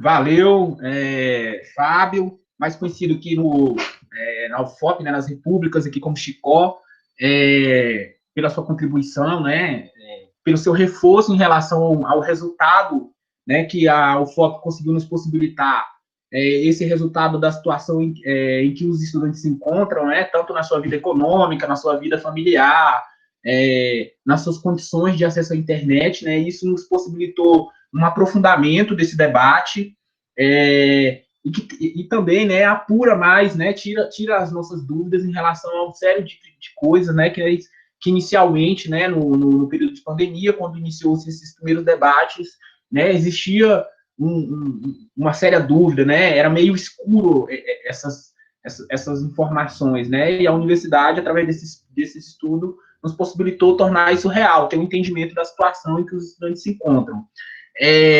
Bom, pessoal, a gente teve aqui anteriormente a contribuição do Fábio Rocha, a gente abre agora aqui com a fala da Heloína, né, que é estudante de arquitetura. A Heloína também, ela foi participante da União Nacional dos Estudantes, né, no período em que ela morava em São Paulo, e agora ela vai deixar a sua contribuição aqui com a gente. Bom, gente, boa noite. Já peço desculpa pelos latidos dos cachorros, que aqui em casa tem bastante cachorro. Então, queria dar boa noite para todos e todos que estão aqui participando. Agradecer muito a presença do Adilson, né, e também parabenizar muito tanto a ação do DCE, né, que tem tomado uma postura adequada. Eu acho que a UJS também tem dado boas contribuições no sentido de a gente fazer um debate consequente, né? Desde o início a gente vem trazendo essa questão do ensino remoto para um debate consequente, né? Da realidade de como que a gente vai poder colocar isso como uma realidade dada e realmente melhorar essa acessibilidade dos estudantes, né, para a tecnologia, porque a gente precisa colocar como um debate de assistência estudantil a questão do acesso à internet, porque é um absurdo que um estudante ainda de graduação, às vezes, não tem um acesso pleno às tecnologias, né? Eu até conversei com a Kátia esses dias, a gente, como estudante de arquitetura e urbanismo, sofre muito, porque por mais que a gente tenha as políticas de acesso, não só os estudantes de arquitetura e urbanismo, mas eu estou usando um pouco a nossa realidade de exemplo, que a gente não consegue estar no nosso curso se a gente não tiver um computador de qualidade. Quando eu falo um computador de qualidade, é um computador de R$3.000. Então, como que a gente faz realmente para uma universidade ser plenamente acessível, né? Então, acho que a pandemia traz para a gente essa questão do acesso à internet. Tem alguns movimentos nacionais que vêm trazendo essa pauta, como internet para geral. Eu acho que a gente precisa colocar isso na ordem do dia, né? Então, qual que é o nosso papel nesse momento? E só para poder falar um pouco sobre o JS, né? Eu sou filiada ao JS já fazem 12 anos, que eu sou da União da Juventude Socialista. Até eu me assusto quando eu vejo isso, mas é uma juventude, uma organização que me fez crescer muito. É uma organização que, de fato, faz mudar a realidade das pessoas, né? Porque a gente não faz um debate que é inconsequente. a gente é contra o EAD, ponto final, acabou, não vamos discutir. Não, muito pelo contrário. É uma realidade quebrada. A gente entende que a universidade ela precisa fazer alguma movimentação nesse período, sendo que o ataque à universidade está ocorrendo nesse momento. Como que a universidade não vai produzir conhecimento, né? Sendo que é a universidade que vai construir saídas para essa crise econômica que o país vive e também essa crise sanitária. Então, é uma das principais coisas, assim, que eu acho que a JS tem cumprido seu papel na UFOP e a importância da gente conseguir, de fato, dialogar com os estudantes. O DCE é essa ferramenta, né, de diálogo amplo com os estudantes, de a gente poder, de fato, transferir a nossa política, né? E quando eu falo nossa política também é porque existe uma disputa, né, de concepção de universidade. A gente defende uma universidade popular, uma universidade inclusiva, uma universidade que dialogue com a população. Então, e ao mesmo tempo, a gente vê que tem grupos que defendem uma universidade cada vez mais fechada, né? Uma universidade com menos recursos, uma universidade com menos acessível para a população, e é isso que está em jogo nesse momento, né? Qual a nossa concepção de universidade? E eu coloco isso também porque agora, no final do ano, iria acontecer a eleição de reitoria da UFOP, né? Inclusive, eu acho que o Ramon chegou a falar isso da eleição das reitorias, né? Nesse momento, inclusive, houve uma tentativa de intervenção nessas universidades que estavam para vencer ainda, né? No caso da UFOP, porque ainda vai vencer esse prazo, mas que a gente precisa ter em mente isso, né? Que logo a gente vai ter uma disputa de opinião dentro da universidade, né, de concepção da universidade, e a gente precisa estar muito bem organizado nesse momento, que é um momento também de resistência. Eu também já queria deixar aqui uma pergunta para o Adilson, né, sobre essa questão de quais são as disputas de opinião e de concepção de universidade que estão em jogo dentro da UFOP hoje, né, e eu digo isso porque alguns grupos se organizam, e como que a gente, como estudante, né, como DCE e como movimento estudantil, a gente pode estar de fato, mudando essa realidade da UFOP, né? A gente vê que a UFOP tem feito um bom trabalho, mas, de fato, a gente precisa entender o que vai ser o palpável nesse momento político que traz muitas divergências para a gente. Eu acho que, como ele está lá, ele vai poder contribuir isso com a gente. Fora isso, reforçar o que a Kátia falou, né? Do nosso papel de JS, de aproximar os estudantes cada vez mais da cidade de Ouro Preto, né? Para a gente poder, de fato, defender uma universidade pública gratuita e essa universidade popular, que é a universidade que a UJS acredita e defende. Então, com isso, as pessoas que não são filiadas ao JS ainda, eu convido para se filiarem, para, de fato, a gente poder cada vez mais transformar essa realidade, participar do nosso núcleo da UFOP e poder contribuir com a gente nisso aí. E é isso, gente. Obrigada. Valeu, Elô. Bom, pessoal, no chat aí, logo à sua direita, na sua tela, eu deixei um link lá, né, que se você tiver interesse, né, em conhecer o JS, é um link lá que você pode se filiar. É uma filiação simples, né, a gente recebe os dados de vocês. Com essa filiação aí, você tem a disponibilidade, né, a questão de poder participar dos eventos da UJS, os seus congressos, né, os vários segmentos em que ela se organiza, né? A UJS, ela se organiza em vários núcleos universitários, núcleos de pesquisa científica, núcleos LGBT, núcleos de discussão racial, né? São vários núcleos de discussão, mas que gira em torno de uma unidade, né? Que é representada por aquilo que eu falei anteriormente a vocês, que são por ideias coletivas, né? Com a participação de todo mundo, né, com suas ideias, com seus pensamentos e com a grande pluralidade que, né, a nossa organização apresenta. Então, aí a gente reforça esse convite para que vocês possam participar, né, que vocês possam se filiar e estar somando nessa luta. Eu acho que é isso, pessoal. A gente teve que alguém mais tiver interesse de fazer uma fala, dar alguma contribuição aí, pode dar um alô, pode dar algum sinal, ou deixar alguma mensagem aqui no chat. Eu acho que, eu não sei se o professor Adilson, que ele quer apresentar umas considerações finais, que você acha, professor Adilson? Você pode apresentar algumas considerações finais aqui para os estudantes, e nisso, enquanto o professor Adilson, se alguém tiver algum outro interesse em falar, a gente se dispõe, fechando as falas nas considerações fechando as inscrições de fala na inscrição do professor Adilson. Eu quero fazer umas considerações, sim, sobre algumas falas. Se eu não fizer uma consideração, inclusive, sobre a provocação da Heloína, eu vou sair daqui sem pescoço, né? Então, farei, inclusive, a provocação da Heloína, mas vou deixar mais para o final.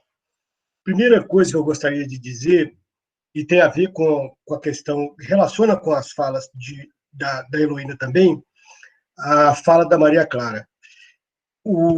Maria Clara, o que eu percebo, e posso dizer com muita segurança e com história, com experiência de vida, que o DCE, a forma como o DCE apropriou desse documento que o Fábio elogiou, que foi elaborado por nós, demonstra exatamente a questão da Heloína. Nós, em momento algum, recuamos, eu falo a gestão da UFOP, em momento algum, nos negamos a enfrentar um debate. Sabíamos que o debate é um debate sensível.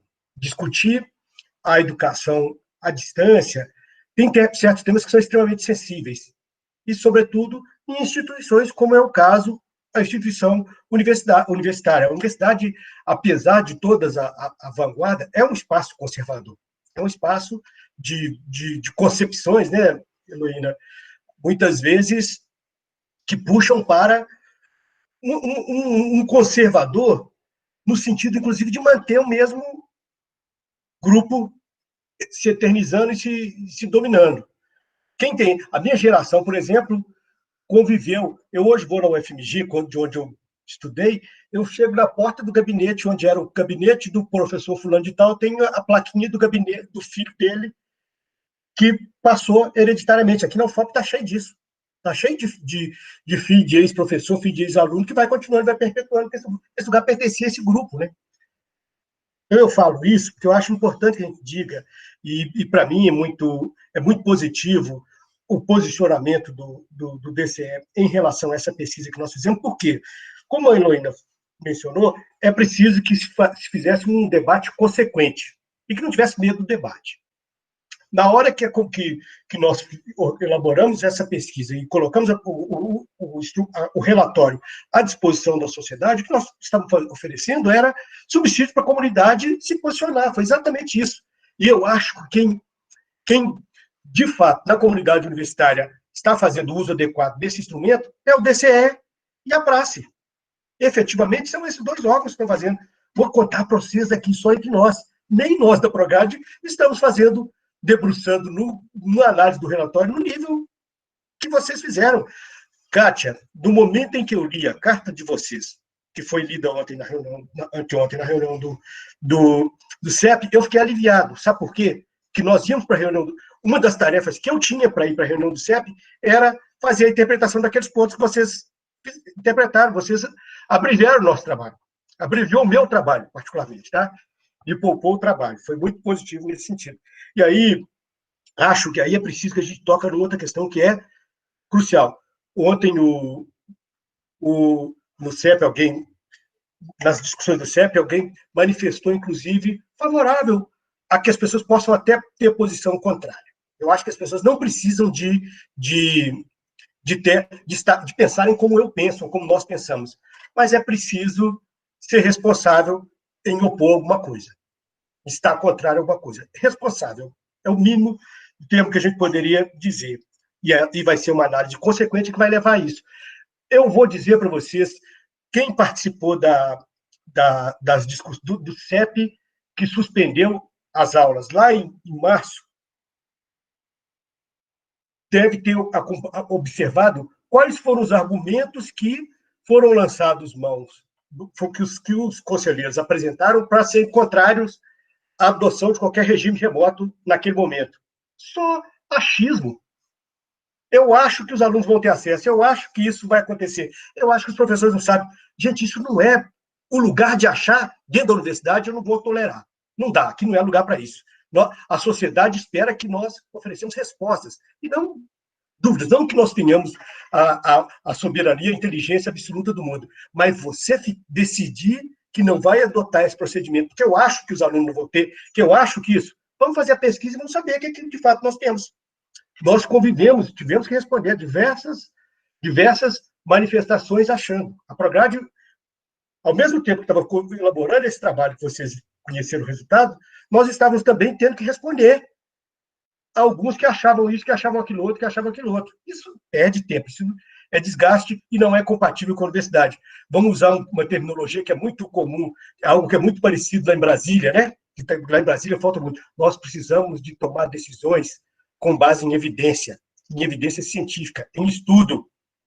A pesquisa que nós oferecemos, Fábio, que você muito elogia, ela tem legitimidade acadêmica, aquilo ali tem sustentação, aquele relatório tem perna para suportar, tem base para suportar. Então é isso que decide a partir disso. Vamos decidir a partir daquilo que eu acho.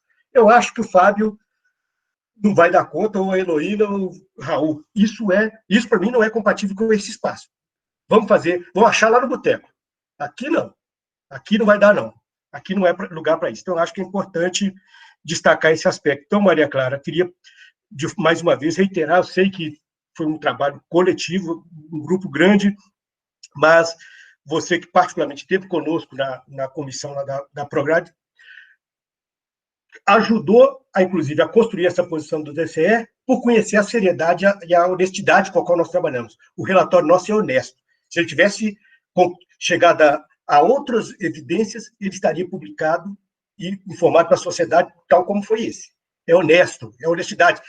A academia tem que ser honesta, tem que ter responsabilidade. Então, isso é importante. A Luana falou que Luana Ramalho estava mencionando que quando ela abre a geladeira, de manhã abre a geladeira e encontra um link. Fala com ela que esse risco a gente não corre aqui em Ouro Preto, porque eu não vou abrir a geladeira de manhã nesse frio que está fazendo aqui. Então é mais fácil, na hora que eu ligar o fogão, eu vou encontrar um link, mas na geladeira não, para esquentar o Todd. Fábio, também confesso com você, Fábio, que a gente tem que ter orgulho da nossa universidade mesmo. Isso, para mim, talvez é uma das características que a UFOP tem que eu invejo em relação a outras universidades. Eu sou ex-aluno da UFMG e nós não temos uma mesma relação com a UFMG que o ex-aluno da UFOP tem com a UFOP. E aí eu vou voltar, não é porque eu estou aqui num fórum de estudantes, não, mas dizer que tem um quarto de séculos que eu estou na UFOP. Tem um quarto de século que eu estou na UFOP. Eu vou dizer que essa deve ter sido a segunda vez que eu me orgulho do DCE. Veja bem, que esse DCE aqui, o DCE é danado. Danado pela natureza, pelas características. Eu estou falando que eu fui do diretório acadêmico Valquíria Afonso Costa. Quem sabe quem foi Valquíria Afonso Costa? Aqui todo mundo tem que saber. Todo mundo aqui tem que saber. Guerrilheira do Araguaia. Como é que é, Ramon? Guerrilheira do Araguaia. Guerrilheira do Araguaia. Aluna de pedagogia da Faculdade de Educação. Eu fui presidente daquele diretório acadêmico que ela foi uma das... deu um nome. Então, isso é muito importante que a gente considere isso. Eu estive no DCE da UFMG, a época com Carlinhos Moura, que foi prefeito de Contagem. Então, a gente tem uma história de luta. Aí, Maria Clara, eu digo que o que vocês o que vocês vivenciaram e praticaram agora foi uma formação cidadã. E essa formação cidadã é que vai fazer com que daqui 40 anos ou daqui 30 anos, sentados na cadeira que eu estou hoje, na condição de gestor de uma universidade, vai ter a sensibilidade para tratar essas questões da forma como nós, como a equipe da reitoria, está abordando a questão. Porque nós vai ter um conhecimento genuíno, um conhecimento orgânico para falar. Isso é muito importante. Aí, Fábio, se você fez menção ao papel que Kátia tem desempenhado também no âmbito da representação estudantil, eu tenho a alegria de compartilhar com a Kátia algumas experiências da trajetória acadêmica dela. E um dos espaços que nós temos compartilhado é o COPAI, né, que é o Comitê de Assistência Estudantil. Acho que aquele lugar tem que ser tomado, tem que ser, as disputas que a Heloína mencionou têm que ser construídas ali dentro, disputas de concepções têm que ser construídas ali dentro, e esse grupo vai dar a guinada, o diferencial dessas políticas de assistência estudantil na UFOP. E aí, é dizer mais, eu tive conhecimento que Maria Clara, além de estar aqui, ela é representante discente no comitê da Prograde. Faz parte do Comitê de Atividades Acadêmicas. O Comitê de Atividades Acadêmicas da Prograde foi criado em 1999. 1999. Eu já estava lá. E, quando esse comitê foi criado, uma das funções do comitê, vocês pasmem, sabe qual que era uma das funções do comitê? Distribuir recursos para estudantes participar de evento. E a representação estudantil nunca ocupava no seu assento. Por isso que eu estou te falando que o meu orgulho desse DCE hoje tem que ser pontuado, porque esse DCE já não ocupava nem o lugar que era para decidir a sua vida. Não ocupava nem esse lugar. Então é importante, eu estou insistindo nisso. Todo departamento tem que ter representação estudantil, todo colegiado tem que ter representação estudantil. A Prograde realiza semestralmente uma pesquisa de disciplina, que é a voz do estudante, e que muitos de vocês não estão nem aí para o resultado daquela pesquisa, que é um instrumento que é elaborado, feito com a mesma seriedade que nós fizemos esse relatório aí, e que podia ser instrumento de decisão, não para perseguir esse ou aquele professor, para que fosse instrumento de aperfeiçoamento da nossa formação. Então, é importante, insisto, ocupar lugares. Ocupar lugar e nos provocar, enquanto gestão, no sentido de falar, olha, o olhar de vocês é um olhar confortável, que é. O olhar da administração, determinadas coisas que vocês nos pedem, dá um trabalho e enche o saco. Mas vocês têm que cumprir esse papel. E na hora de falar que não vai fazer, que não vai atender, nós também vamos cumprir isso. Heloína, eu concordo plenamente com você. A posição inicial em relação à possibilidade de adotar ensino remoto na universidade foi uma posição preconceituosa, não se baseava em evidências. E isso me entristece, porque o plano de desenvolvimento institucional da UFOP, que foi construído por essa universidade, tem um capítulo reservado para que trata da graduação, que destaca a importância de aproximar as tecnologias de comunicação e informação ao ensino presencial. Então, esses mesmos atores que estão criticando o uso da educação remota deveriam estar subordinados a um plano que a instituição aprovou, não estão fazendo isso no cotidiano, e vão falar, muita gente argumentou que os professores não estão preparados para isso, mas devia estar, porque o PDI desde 2016 está aí. Qual foi o esforço que você fez nesse sentido? Então, por isso, às vezes, nos pega com a calça na mão, por esses aspectos. Acho que, de fato, esse debate, esse tempo de pandemia na universidade está nos ajudando a compreender bem, a lidar com as nossas concepções. E existem concepções de universidade em disputa o tempo inteiro, como existem concepções de sociedade, concepções de homem, concepções de nação, elas estão em disputa o tempo inteiro. E aí a Heloína me pergunta sobre quais seriam as concepções que estariam em disputa num possível eleitorado, na eleição para reitor que vai acontecer agora. Vai acontecer. A eleição para reitor vai acontecer esse ano ainda, a consulta que deverá encaminhar o nome ao MEC. Eu avalio que nós da UFOP, já, pelo menos desde 1992, temos alguns grupos que rivalizam nas disputas eleitorais, mas eu não os colocaria em lados diferentes do ponto de vista de concepções de universidade. Eu não diria que, por exemplo, o grupo que não logrou vencer a eleição passada seria um grupo que representa uma ameaça à universidade. Olha o que eu estou dizendo, hein? Não considero que significa um grupo que representa uma ameaça à universidade. Eu os considero progressistas como o grupo em relação ao qual eu hoje estou fazendo parte. Tanto é verdade que na última eleição eu fui cabo eleitoral desse grupo que perdeu a eleição. Eu fiz campanha para eles. E esse ano, obviamente, eu estou comprometido com a reitora Cláudia e o vice-reitor Hermínio, se forem candidatos. Agora, existe dentro da universidade também, que nós não estamos fora do mundo. Não estamos fora do mundo. Dentro da universidade existem aliados desse projeto do Valtraib, de Bolsonaro aqui dentro, sim. Algum oportunista que vai se candidatar e ainda se não ganhar a eleição, vai apresentar o nome e vai tentar se eleger. Eu vou defender uma posição que eu acho que, tomara que ela vingasse. Eu defenderia unificação desses grupos para ter um projeto comum. Agora, eu não sei se será possível, porque a rivalidade histórica que eu conheço da UFOP passa por relações de outra natureza. De outra natureza, não numa disputa de projetos de universidade de uma forma mais ampla. Então, mas eu tenho um ranço pessoal com a reitora, com o professor Bianchi, lá do Departamento de Física, que foi candidato a reitor da outra vez, que eu não consigo misturar com ele. Então, tem essas coisas dentro da UFOP. Se a gente der conta de superar essas indiciocrasias em favor de um projeto, de uma concepção progressista de universidade, eu adoraria, mas não sei se daremos conta disso. Não. Eu vou trabalhar para isso também. Vou trabalhar para isso também, mas não sei se seremos exitosos nesse aspecto, não. Acho que os desafios são enormes, os desafios que tem pela frente, que se coloca a universidade, e vai ter que ter estatura para enfrentar o projeto que está aí fora. A resistência que nós temos fora do nosso mantenedor. Nós temos uma trajetória de gestão democrática dentro da UFOP que foi dentro de conjunturas favoráveis. Dentro de conjuntura adversa, a linha tem que ser bem diferente. Eu acho que eu percorri as falas das pessoas todas e digo que eu só estou nesse lugar e atuando profissionalmente da forma como tenho atuado porque eu sou resultado das políticas inclusivas no ensino superior.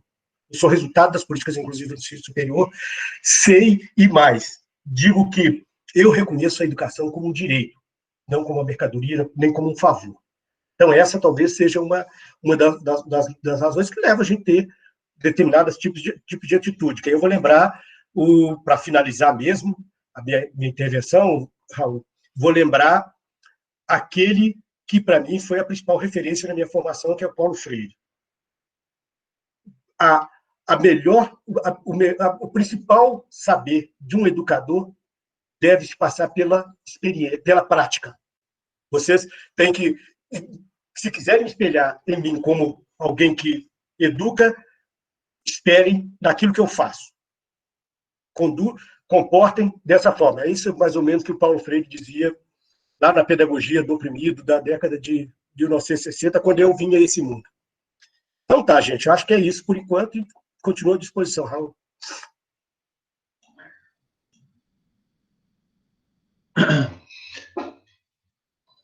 Obrigado pela sua contribuição aí, professor. Professor Adil. A resposta que ninguém sabe responder, não sabe falar. Que é assim, o que você faz se um menino tem namorado? Vocês estão me escutando, Raul? Estou escutando. Peraí, só porque seu microfone está ligado. Você tem alguma coisa para falar? Agora que eu ia abrir a fala. Se possível, eu queria só fazer uma pequena fala. Rola? Muito obrigado. Bom, gente, eu queria só agradecer aqui a contribuição do professor Adilson, né, para enriquecer muito o nosso debate, possibilitou um enriquecimento muito grande do nosso debate, né, a gente pretende contar com você outras vezes aqui, professor Adilson. Ficamos muito agradecidos aqui por esse tempo dado, e aí a gente vai ter agora que ouvir, né, mais uma contribuição aqui do Ramon Almeida aqui para o debate. Gente, não vou me alongar, viu? Prometo. Mas só para reforçar a quem está tendo os seus primeiros contatos com a UJS, da importância da contribuição de vocês, e também está reforçando o convite para vocês se integrarem nas nossas fileiras, para estar fazendo a construção diária da UJS, e também da importância de estar contribuindo junto ao núcleo da UFOP, né?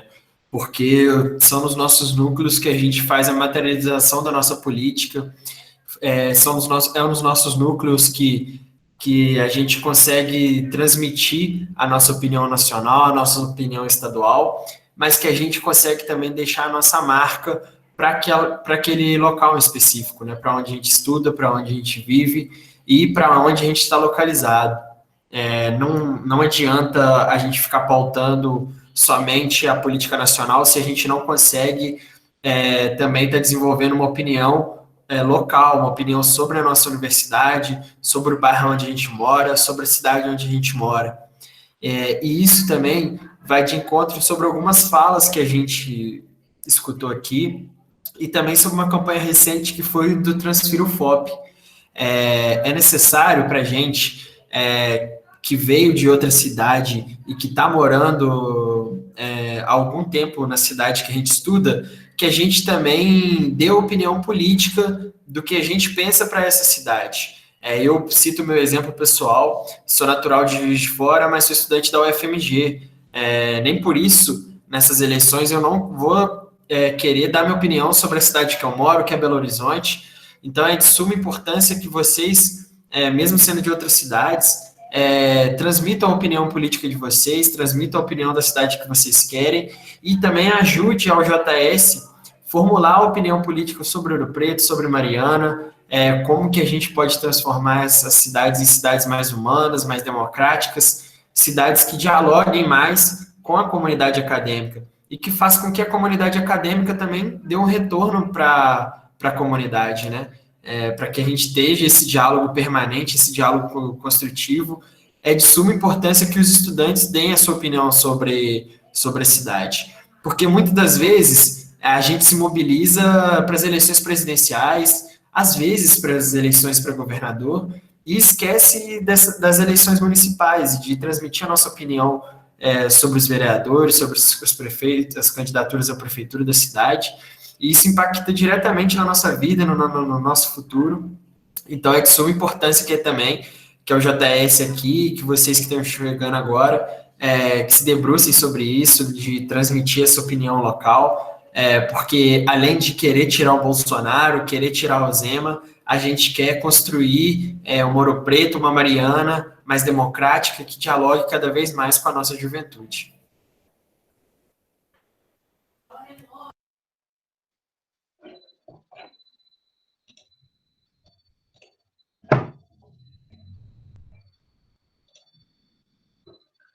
Um minutinho, gente.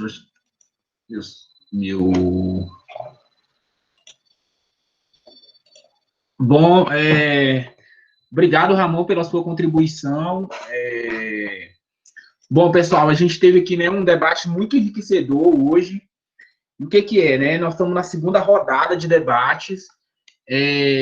Nós esperamos, assim, a gente já vê claramente, né, que daqui a gente pode tirar um resultado, né, que é, né, a amplitude de jovens que se encontram organizados nos seus espaços, né? A gente teve aqui, né, pessoas organizadas no Diretório Central dos Estudantes, pessoas de centro acadêmico, União Estadual dos Estudantes, a Pró-Reitoria, né? Então, o que é? Mostrou um encontro amplo, né, de jovens que estão organizados em vários segmentos, né, da sociedade, vários segmentos do movimento estudantil, né, em que cada um de nós estamos engajando, né, a nossa contribuição, a nossa luta. E aí eu gostaria de agradecer muito a presença de todos vocês.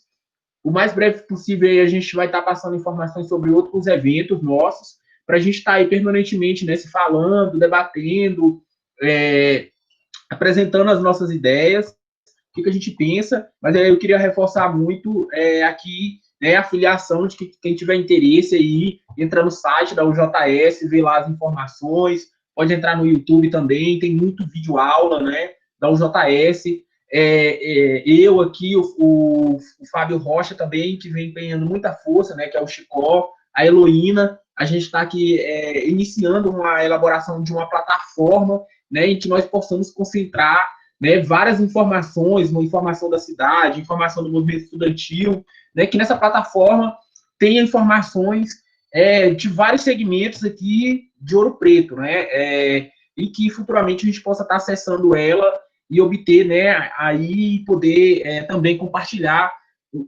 os nossos conhecimentos, né, para a gente construir uma unidade aí, para a gente poder ter um avanço, né, uma universidade melhor e gratuita, né, permanente, né, que os programas de permanência são essenciais, né, a gente diz assim, às vezes é mais fácil entrar dentro da universidade do que permanecer dentro dela, né, então para que isso não aconteça, a gente tem que permanentemente estar se encontrando, né, defendendo os nossos direitos e contra-atacando aqueles, né, que representam um retrocesso em relação a tudo que a gente almeja. E é isso, gente, eu acho que a gente poderia tirar um print, né? Todo mundo poderia ligar o vídeo aqui para a gente encerrar, antes da gente encerrar a reunião, se vocês quisessem. Acho que o Fábio chegou a tirar um print aí, depois ele posta lá na nossa rede. Eu queria agradecer a presença de todos. E é isso, gente. A gente fez aqui 2 horas de reunião, muito bem produtiva. E agradeço a todos vocês.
Ah, você tá aí? Porque eu tinha fechado o negócio. Deixa eu fechar aqui, eu tava esperando todo mundo sair. O quê? Peraí, não ouvi. O quê? Falar. Esse negócio dessa mesa de cultura, quem que é as pessoas mesmo que estão para participar?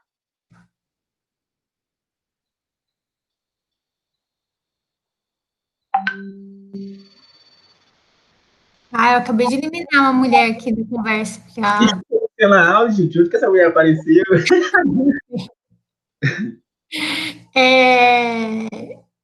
Então, é a Sandra Júnior, entendeu? Eu acho que, nossa, tá sendo muito trabalhoso. A gente tá tendo que arranjar a pessoa na unha. Ai, tá foda, viu?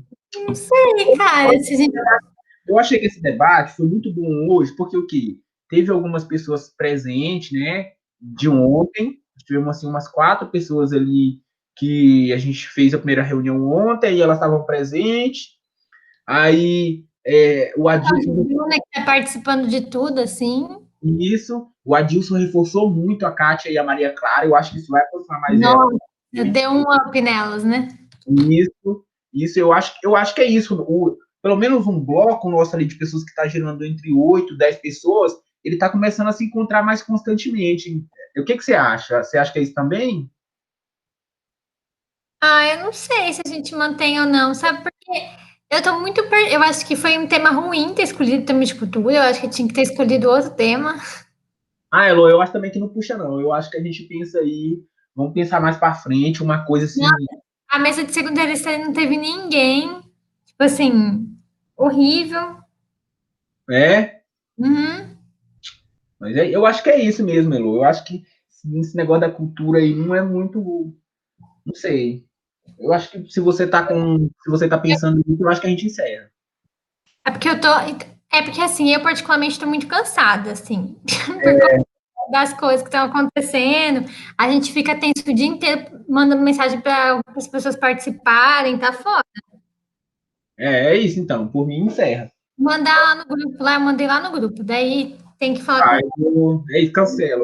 Eu acho que cancela. Eu vou lá, vou concordar com você. Aí, mas eu acho que é isso, Elô, foi um debate... Eu achei que foi muito bom. Foi muito bom, foi muito bom. Faltou, tipo assim, mandei para muita gente tudo aqui, e apareceram umas pessoas diferentes lá, mas não sei o que está acontecendo. Eu acho que foi, tipo assim, foi um negócio que a gente organizou de uns 3 dias para cá, né? Foi muito bom, período. E eu acho assim, tipo assim, eu sem celular, sem nada, muito ruim. Mas eu acho que futuramente a gente já pode pensar assim, em fazer alguma coisa, não precisa nem estar relacionada com o Congresso, mas uma coisa da UJS, um negócio mais técnico, mais político, com maior, tipo assim, muito no sentido do Transfiro FOP, né? Que foi um negócio mais longo,